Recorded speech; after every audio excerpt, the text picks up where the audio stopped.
Hi, and welcome back. This is starting digestion now because we're beginning the human biology, and we did a lot of it in first semester because we did all of the organic chemistry, the molecular idea of what's going on in human biology. And now we begin to link that to the systems and the sort of macro stuff that we can actually see and possibly dissect in the body, possibly not human bodies that we're going to dissect. So one group in first semester did a presentation on the transport of glucose from the intestine to the capillaries. And that group probably knows this very well, but the rest of you may have forgotten quite a lot of it. So let's have a look at how glucose is transported from the lumen of the intestine to the capillary. So this diagram shows some cells, and they're cells that are epithelial tissue.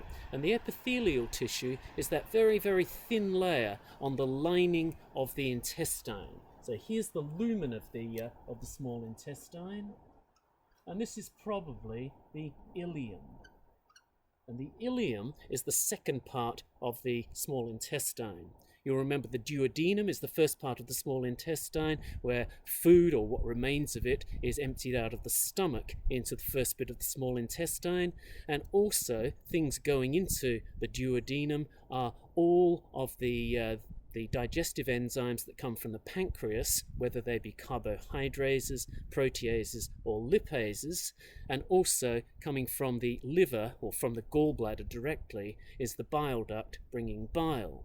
But what we're concerned with here is what's happened to carbohydrates. And so whatever starch there was has probably been digested into maltose by amylose or amylopectin.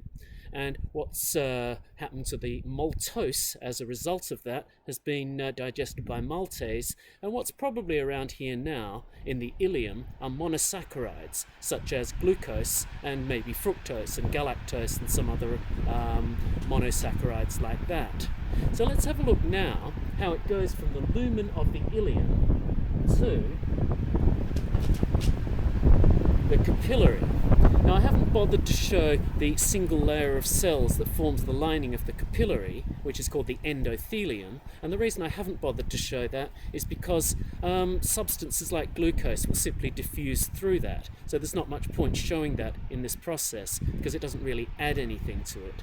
But what I really want to do is have a look at these proteins embedded in the membrane of the epithelial cell that lines the ileum, to have a look at how it is that glucose, and we generally draw glucose by its hexagonal sort of shape, just showing that hex ring of the C6H12O6 that characterizes this glucose.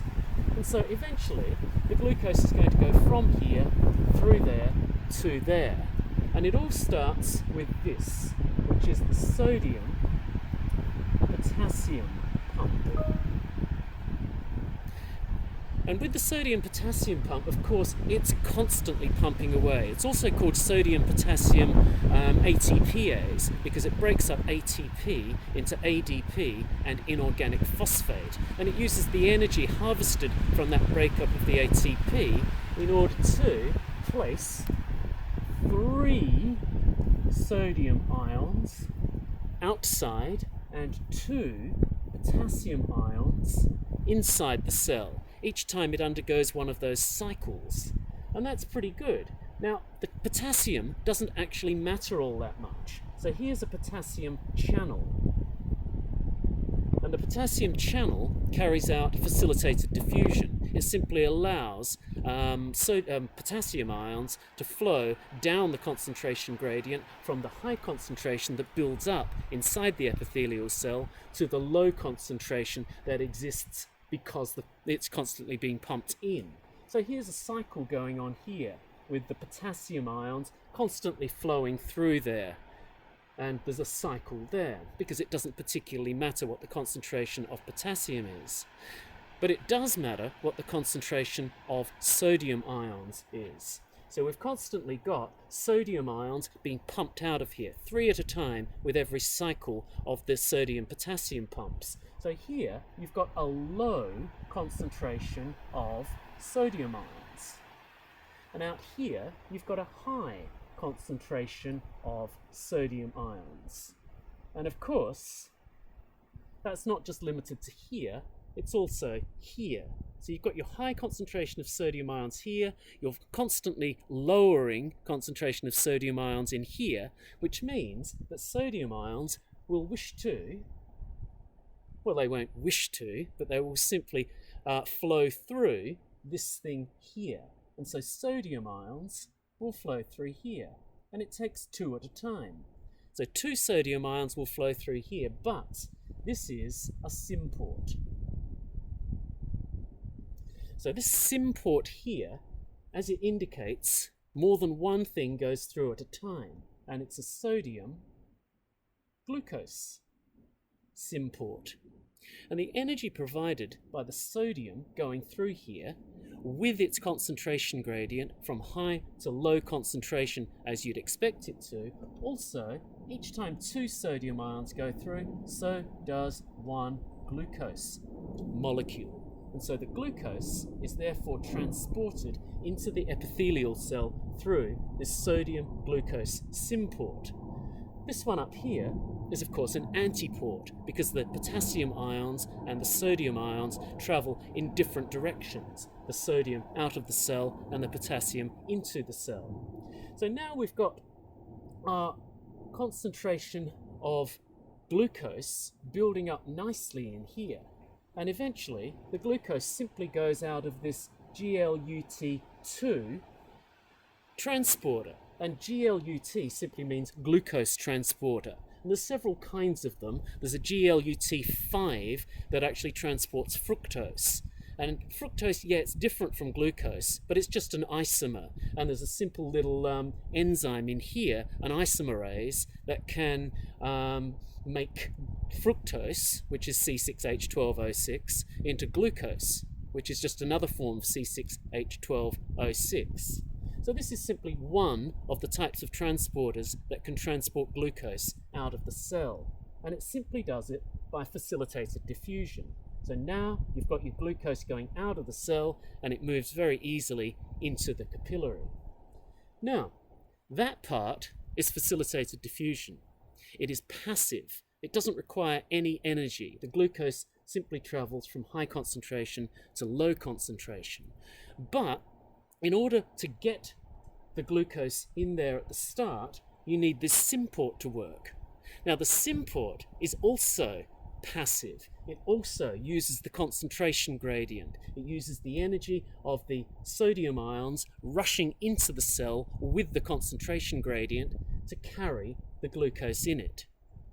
So why do we call it active transport? Because this is called secondary active transport, even though that's passive, that transport of the glucose, and that's passive in that it uses the passively transported energy of the sodium ions through the membrane there. So the key is this.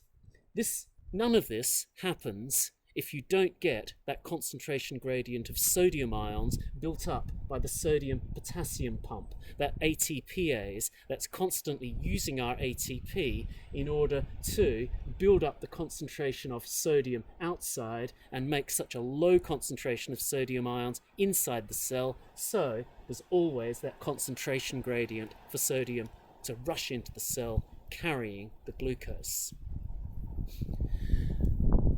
Okay, the reason I'm spending so long over these now is because, well, it's important to show how one system leads to another, in this case digestive to circulatory. And also, I would like to link all of the things we've been doing so far in biology together.